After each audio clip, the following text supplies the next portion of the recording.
আসসালামু আলাইকুম বন্ধুগণ, কেমন আছেন সবাই? আশা করি সবাই ভালো আছেন আল্লাহর রহমতে।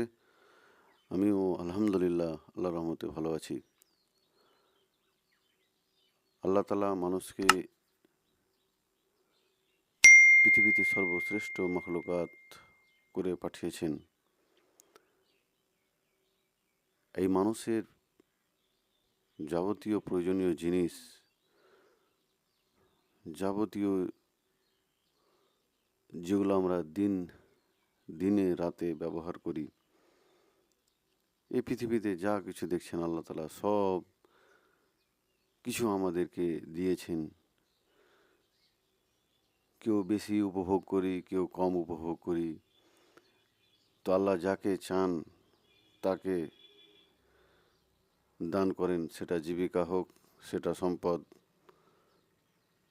বা সেটা সন্তান সন্ততি, যাই হোক না কেন আল্লাহ তাআলা যাকে ইচ্ছা তাকেই বেশি বেশি দান করেন, আর যাকে ইচ্ছা কম দান করেন। আর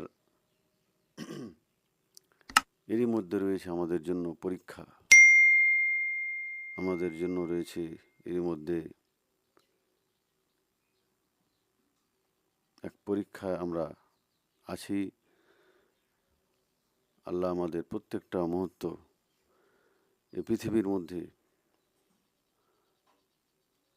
আমরা পরীক্ষা দিচ্ছি। আল্লাহ তাআলা আমাদের জীবিকা দিয়েছেন, খাদ্য দিয়েছেন,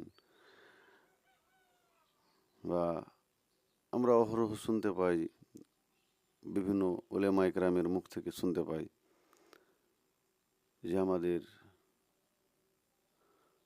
খাদ্য যে আমরা গ্রহণ করি, যে আর সম্পদ অর্জন করি, তা হালাল হতে হবে, সেটা হালাল হতে হবে। কিন্তু আমরা কজন সেই দিকে তোয়াক্কা করি? সে হালাল রুজি আমরা যে ভক্ষণ করি, সে ব্যাপারে আমরা কজন ভাবি বা আমরা বুঝি যে আমাদের জন্য কোনটা হালাল এবং কোনটা হারাম? ধরেন, উদাহরণস্বরূপ আমি বলতে পারি, ধরেন আপনি কিছু সম্পদ বা কিছু ফসল, যাই হোক না কেন, কিছু আপনার কাছে এলো, আপনি মেহনত করলেন বা যাই করলেন না কেন, আপনার সেখান থেকে কিছুটা হলেও, যদি আপনার যেভাবে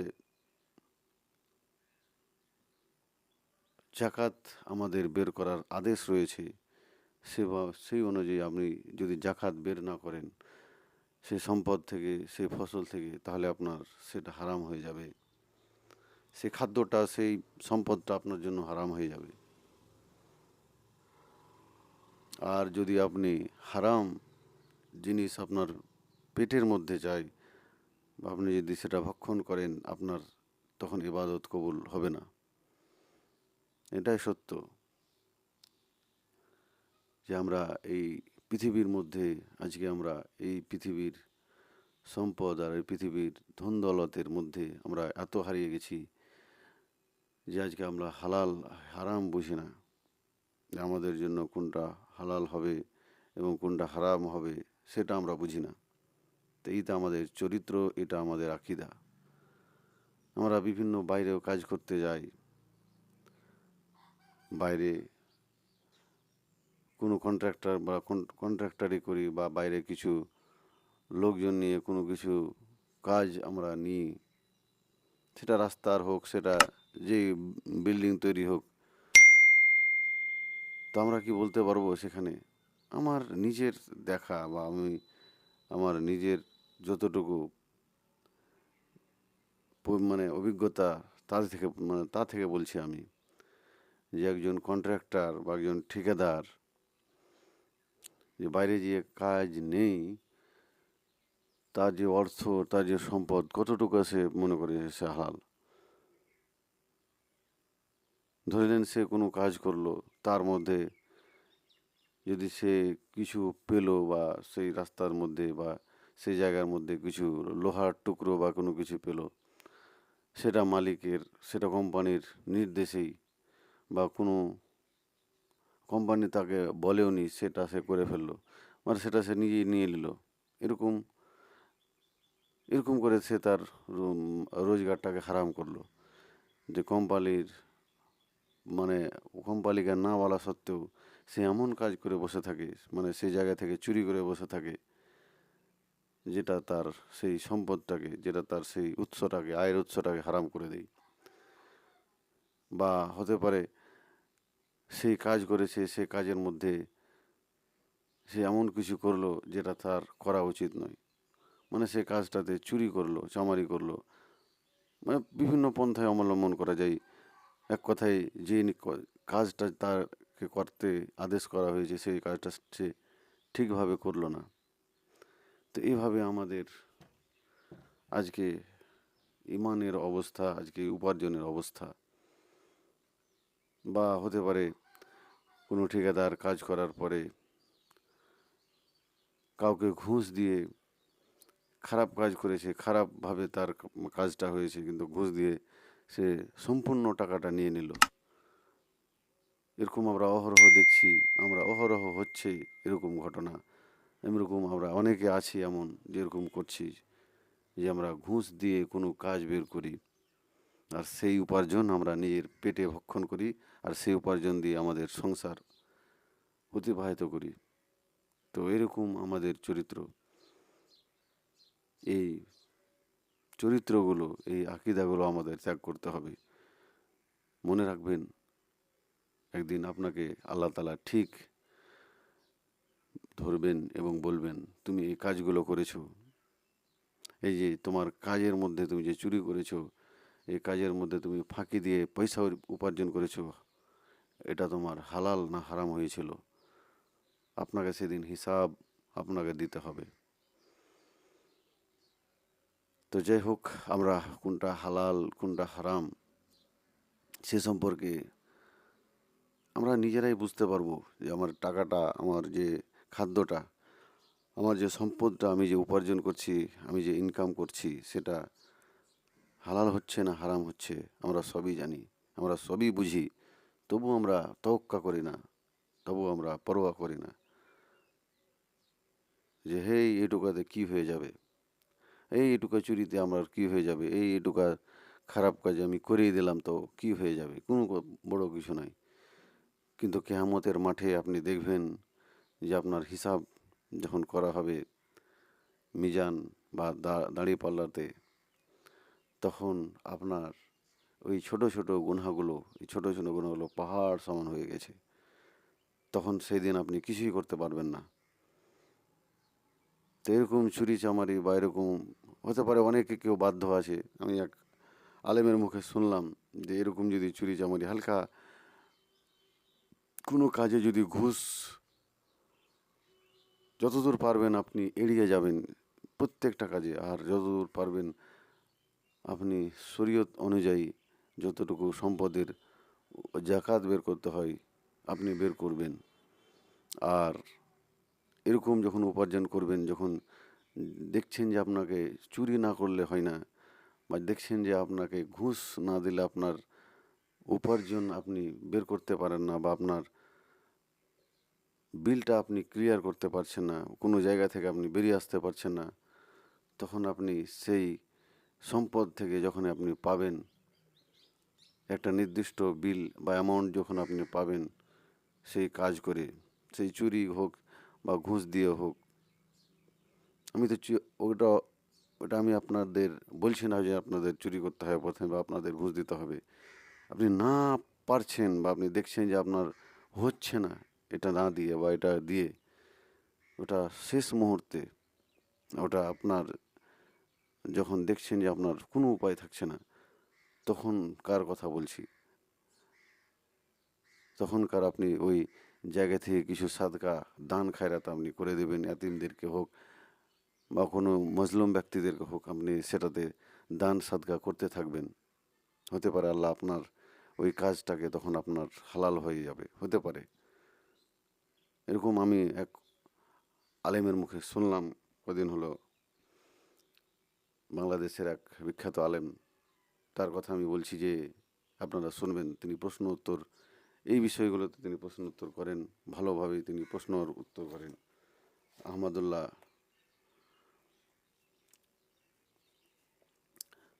যে আলেম আছে বাংলাদেশের, তার কথাগুলো শুনি বা তার প্রশ্ন উত্তর আমি দেখি, তো তার মুখ থেকে শোনা। তো আপনি প্রত্যেকটা জিনিস ভেবেচিন্তে করবেন, প্রত্যেকটা জিনিস ভেবেচিন্তে উপার্জন করবেন, এটাই আমি আপনাদের কাছে আজকে বলতে চাইছিলাম। আর আর আজকে যে সূরা আলোচনা করব সেই সূরার শুরুর আয়াতটাই এই হালাল এবং হারাম দিয়ে। তো চলেন শুরু করা যাক। আল্লাহ তাআলা কি বলছেন সূরা তাহরিম এর মধ্যে। তো সূরা তাহরিম এর অর্থ হচ্ছে নিষিদ্ধকরণ। নিষিদ্ধকরণ বা ধরে নিন কোনো জিনিস নিষিদ্ধ করা, বা কোনো জিনিস এখানে প্রচলিত খাদ্য তালিকা বা প্রচলিত জিনিস যেটাকে আমরা হারাম হারাম মনে করি বা নিষিদ্ধ মনে করি, যেটাতে হাত দেওয়া যাবে না বা ছোঁয়া যাবে না, সেটা হচ্ছে নিষিদ্ধকরণ, আত-তাহরিম। আউযুবিল্লাহি মিনাশ শাইতানির রাজিম, বিসমিল্লাহির রহমানির রহিম। পরম করুণাময় ওয়াসিম দয়ালু আল্লাহর নামে শুরু করছি।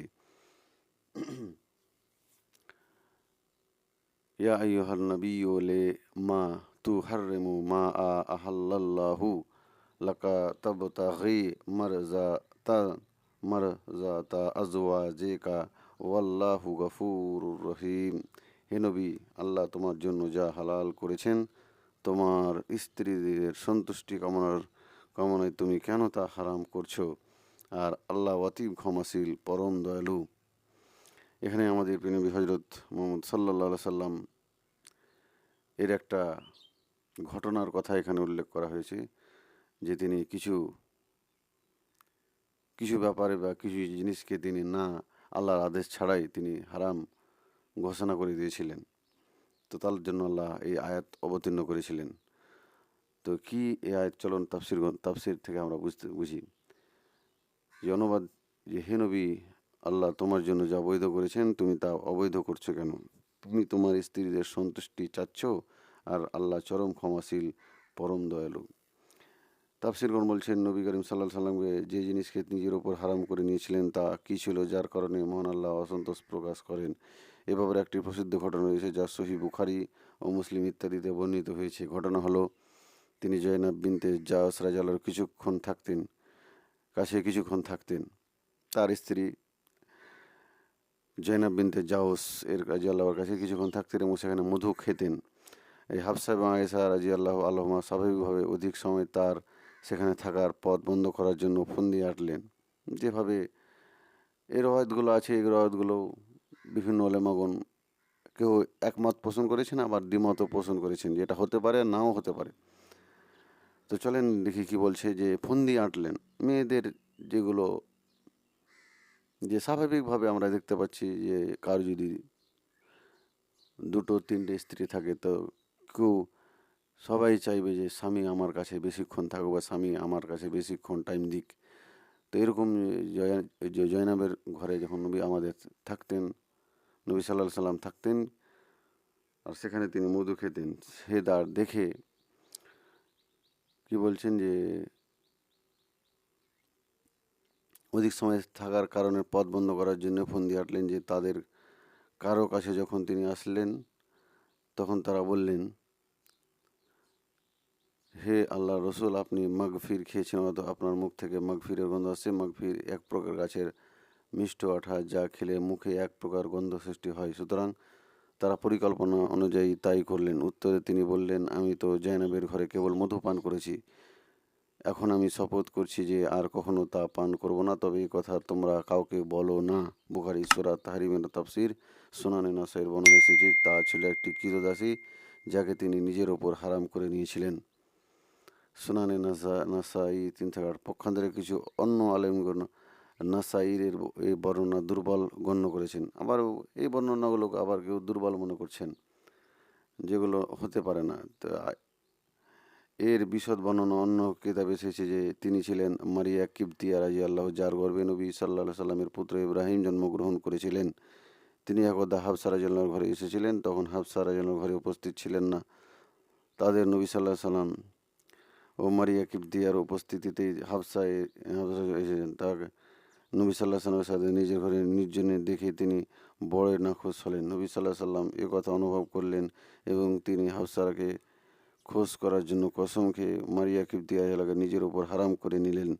আর হাফসা রাদিয়াল্লাহু তাকিদ করলেন যে তিনি যেন এ কথা অন্য কাউকে না বলেন। ইমাম ইবনে হাজার প্রথম মতো বলেন যে এই ঘটনা বিভিন্ন সূত্রে বর্ণিত হয়েছে যা একে অপরের বলিষ্ঠ করে। দ্বিতীয়ত তিনি বলেন যে হতে পারে এই একই সময়ে উভয় ঘটনায় এই আয়াত অবতীর্ণ হওয়ার কারণ হয়েছে। ফাতাহুল বারি সূরা তাহরিম তাফসির। ইমাম সাউকনি এ কথার সমর্থন করে উভয় ঘটনাকে সঠিক বলে মন্তব্য করেছেন। এ থেকে পরিষ্কার হয়ে যায় যে আল্লাহর হালাল করা জিনিসকে হারাম করা অধিকার কারণেই এমনকি রসুল সাল্লা সাল্লামের এও ছিল না। তা আল্লাহ যেটাকে মানুষের জন্য আমাদের জন্য হালাল করেছেন, আর প্রত্যেকটা কথা, প্রত্যেকটা আদেশ, প্রত্যেকটা হুকুম আল্লাহ তালা জিব্রাইল আলাইহিস সালামের মাধ্যমে আমাদের নবীকে পাঠাতেন এবং নবী সেটা মানুষকে বলতেন বা মানুষকে আদেশ করতে। কিন্তু কোনো কিছুই জিনিস হালাল হারামের ব্যাপারে আল্লাহ চূড়ান্ত সিদ্ধান্ত গ্রহণ করতেন। এখানে সেটাই আমরা বুঝতে পারি। এই ঘটনার মধ্যে যাই হোক না কেন, সেই ঘটনা যে হতে পারে সেটা মধু হতে পারে বা হতে পারে একটা স্ত্রীকে হারাম করার ব্যাপারে তিনি বলেছিলেন। এগুলো তাফসীরগণ বলছেন যে কোনো স্ত্রীকে হারাম এর ফতোয়া দিয়েছিলেন আমাদের প্রিয় নবী হযরত মুহাম্মদ সাল্লাল্লাহু আলাইহি সাল্লাম। এই দুটো ঘটনা হতে পারে, কেউ বলছেন, আর কেউ বলছেন একটি হতে পারে। তো যাই হোক, আমরা কোনটা হালাল কোনটা হারাম যেটা আল্লাহ আমাদের নির্দেশ করেছেন আর যেটা আমাদের প্রিয় নবী হযরত মুহাম্মদ সাল্লাল্লাহু আলাইহি সাল্লাম বলে গেছেন, আমরা সেটাতেই বিশ্বাস করবো ইনশাআল্লাহ। তো এরপরে 2 নম্বর আয়াতে আল্লাহ তাআলা বলছেন, কাদ ফারাযাল্লাহু লাকুম তাহিল্লাতা আইমানিকুম ওয়াল্লাহু মাওলাকুম ওয়া হুয়াল আলিমুল হাকীম। নিশ্চয়ই তোমাদের জন্য শপথ হতে মুক্তির বিধান রয়েছে। নিশ্চয় তোমাদের জন্য শপথ হতে মুক্তির বিধান দিয়েছেন, আর আল্লাহ তোমাদের অভিভাবক এবং তিনি সর্বজ্ঞ প্রজ্ঞামন। যে আল্লাহ বলছেন যে আল্লাহ তোমাদের শপথ হতে অব্যাহতি লাভের ব্যবস্থা করেছেন, আল্লাহ তোমাদের সহায় এবং তিনি সর্বজ্ঞ প্রজ্ঞাময়। তাফসীরগণ বলছেন যে অর্থাৎ কাফারা আদায় করে সেই কাজ করার অনুমতি দিলেন যে কাজে না করার জন্য তিনি কসম খেয়েছিলেন। আল্লাহ তোমাদের শপথ অব্যাহতি লাভের ব্যবস্থা করেছেন। তো আল্লাহ তাআলা এই যে আল্লাহ আমাদের প্রিয় নবী যখন এই হারাম ঘোষণা করেছিলেন তার জন্য তাকে কিছু কাফারা দেওয়া হয়, তাকে কিছু জরিমানা করা হয়েছিল যে কাজ না করার জন্য তিনি কসম খেয়েছিলেন। কসমে এই কাফারা সূরা মাইদা 5-5 নম্বর আয়াতে বর্ণিত হয়েছে। তাই নবী সাল্লাল্লাহু আলাইহি সাল্লাম কাফারা আদায় করলেন ফাতহুল কাদির। এ ব্যাপারে আলেমদের মধ্যে মতভেদ রয়েছে যে কেউ যদি কোনো জিনিসকে নিজের ওপর হারাম করে নেয় তাহলে তার বিধান কি। কোনো উলামার নিকট স্ত্রী ছাড়া কোনো জিনিসকে হারাম করে নিল না, সে জিনিস হারাম হবে আর না তার কাফারা আদায় করতে হবে। কিন্তু আলোচ্য আয়াত তাদের বিপক্ষে দলিল, যেহেতু এখানে মধু হারাম করার পর কাফারা আদায় করার নির্দেশ দেওয়া হয়েছে। পক্ষান্তরে যদি স্ত্রীকে নিজের উপর হারাম করে নেই এবং এতে যদি তার উদ্দেশ্য তালাক হয় তাহলে তালাক হয়ে যাবে, আর যদি তালাকের নিয়ত না থাকে তবে সঠিক উক্তি অনুযায়ী এটা কসম হবে এবং কসমের কাফারা আদায় করা তার উপর জরুরি হবে। তো আল্লাহ তাআলা এভাবে আমাদের পথ দেখান বা এভাবে মানুষকে বা এভাবে আমাদের প্রিয় নবী হযরত মুহাম্মদ সাল্লাল্লাহু আলাইহি সাল্লামকে পথ দেখিয়েছিলেন যে আমরা হুট করে কোনো জিনিস বলে বসবো না, এমন জিনিস যেটাতে শরীয়ত ভিন্ন কথা বলে যে হ্যাঁ, যে আমরা আমাদের স্ত্রীকে হুট করে আমরা যে তালাক কথাটা বলে দিই, এটা বলা উচিত নয় বা এটা করা উচিত নয়। এমন জিনিস আমরা কসম খাবো না বা এমন জিনিস আমরা করবো না যাতে করে সেটার জন্য আমাদের বা সেটা শরীয়তের বিপক্ষে চলে যায়। আর যদি আমরা কসম খেয়ে নিই তাহলে আমাদের কিছু জরিমানা বা আমাদের কিছু কাফারা আদায় করতে হবে, তাহলে আমরা সেখান থেকে সেই গুনাহ থেকে মুক্তি পাবো ইনশাআল্লাহ। এখানে সেটাই কথা বলেছেন। আর আল্লাহ এই ব্যাপারে সব থেকে জ্ঞানী প্রজ্ঞাময়, আল্লাহ সব কিছু জানেন। এরপরে 3 নম্বর আয়াতে আল্লাহ বলছেন ওয়া ইজ আসাররান নাবিয়্যু ইলা বা'জিল আজওয়াজিহি হাদিসান ফালাম্মা নাব্বাআত বিহি ওয়া আযহারাহুল্লাহু আলাইহি আররাফা বা'যাহু ওয়া আরাযা আম বা'জিন ফালাম্মা নাব্বাআহা বিহি نبأها به قالت من أنبأك هذا قال نبأني العليم الخبير। আর যখন নবী তার এক স্ত্রীকে গোপনে একটি কথা বলেছিলেন, অতঃপর যখন সেই স্ত্রী অন্যকে তা জানিয়ে দিল এবং আল্লাহ তার নবীর কাছে এটি প্রকাশ করে দিলেন, তখন নবী কিছুটা তার স্ত্রীকে অবহিত করলো আর কিছু এড়িয়ে গেল। তখন সে তাকে বিষয়টি জানালো। তখন সে বলল, আপনাকে এ সংবাদ কে দিল? সে বলল, মহাজ্ঞানী ও সর্বজ্ঞ আল্লাহ আমাকে জানিয়েছেন। তো আল্লাহ তাআলা সব কিছু জানেন, সব কিছু তিনি খবর রাখেন। প্রত্যেকটা আমরা অন্তরে যা কিছু বলি বা আমরা অন্তরে যা কিছু প্রকাশ করিও না, অন্তর থেকে আমরা ভিতরে রেখে দিই কোনো কথা, আল্লাহ সব কিছুর খবর রাখেন। এর থেকে সেটা বোঝা যায় যে এখানে তাফসীর বলছেন সেই গোপন কথা ছিল মধু অথবা মরিয়া রাজিয়াল্লাহকে হারাম করে নেওয়ার কথা, যা তিনি সাল্লাল্লাহু আলাইহি সাল্লাম হাফসা রাজিয়াল্লাহকে বলেছিলেন। অর্থাৎ হাফসা রাজিয়াল্লাহ সে কথা আয়েশা রাজিয়াল্লাহর কাছে গিয়ে বলে দিলেন। অর্থাৎ হাফসা রাজিয়াল্লাহকে বললেন যে তুমি আমার গোপন কথা প্রকাশ করে দিয়েছো, তবে স্বীয় সম্মান ও মহত্বের দিকে লক্ষ্য করে সমস্ত কথা খুলে বললেন না। যখন নবী সাল্লাল্লাহু আলাইহি সাল্লাম হাফসাকে বললেন যে তুমি আমার গোপন কথা প্রকাশ করে দিয়েছো, তখন তিনি হাফসা আশ্চর্যান্বিত হলেন, কারণ তিনি আয়েশা রাদিয়াল্লাহু ব্যতীত অন্য কাউকে কথা বলেননি এবং আয়েশা রাদিয়াল্লাহু যে কথা রাসূল সাল্লাল্লাহু আলাইহি সাল্লামকে বলে দেবেন তা সে আশঙ্কা তার ছিল না, কেননা তিনি এই ফন্দিআটার কাজে তার শরীক ছিলেন। এ থেকে বোঝা যায় যে কোরআন ছাড়া অন্য বিষয়ে ওহীও তার উপর অবতীর্ণ হয়েছে। আরও বোঝা যায় যে তিনি গায়েবের খবর জানতেন না। আমাদের প্রিয় নবী গায়েবের খবর জানতেন না, তাকে ওহীর মাধ্যমে আল্লাহ তাআলা তাকে সব কিছুই জানাতেন। এটা থেকে এই আয়াত থেকে সেটাই আমরা বুঝতে পারি, আল্লাহ যেটা তাকে আমাদের প্রিয় নবীকে আদেশ করতেন বা নির্দেশ দিতেন বা যেটা জানাতেন, একমাত্র তিনি সেটা জানতে পারতেন। তো আমরা কোনো জিনিস আমাদের এখান থেকে এটা আমরা শিক্ষা নিতে পারি, যদি কাউকে কোনো গোপন কথা, একটা কথা যে আমরা নিজের গোপন কথা কাউকে বলবো না, এখান থেকে সেটাও বোঝা যায় যে আমরা নিজের গোপন কথা কাউকে বলবো না। যে এমন কথা যে আমরা যে গুনাহগুলো করে ফেলি, যে আমরা নির্জনে একান্তে আমাদের দ্বারা যদি গুনাহ বা আমাদের যারা কোনো খারাপ কাজ হয়ে যায়, তাহলে আমরা সেটা কাউকে বলবো না, এমনকি নিজের স্ত্রীকেও বলা উচিত নয়। আর সেই কথাগুলো আপনি কাকে বলবেন? এক আল্লাহকে বলবেন। যেহেতু আল্লাহ সবই জানে, তবুও তিনি আল্লাহকে বলবেন, আল্লাহকে ডাকবেন এবং সেই গুনাহ থেকে ক্ষমা চাইবেন, পাপ চাইবেন। নিশ্চয় আল্লাহ অতি ক্ষমাশীল, অতি দয়ালু। তো যাই হোক, ভিডিওটা আর বেশি বাড়াচ্ছি না। ভিডিওটা ভালো লাগলে অবশ্যই বন্ধুদের সাথে শেয়ার করবেন এবং একটা সুন্দর কোরআনের আয়াত আপনারা পড়বেন, বুঝুন বা মানে শুনুন, যাই করুন, কিন্তু কোরআনকে পড়ুন। কোরআনকে শুধু এমনি আপনি রেখে দেবেন না আপনার ঘরের তাকের ওপরে, আলমারির ওপরে। আল্লাহ আমাদের বোঝার এবং আমল করার তৌফিক দিক। ভালো থাকেন সবাই, সুস্থ থাকেন সবাই।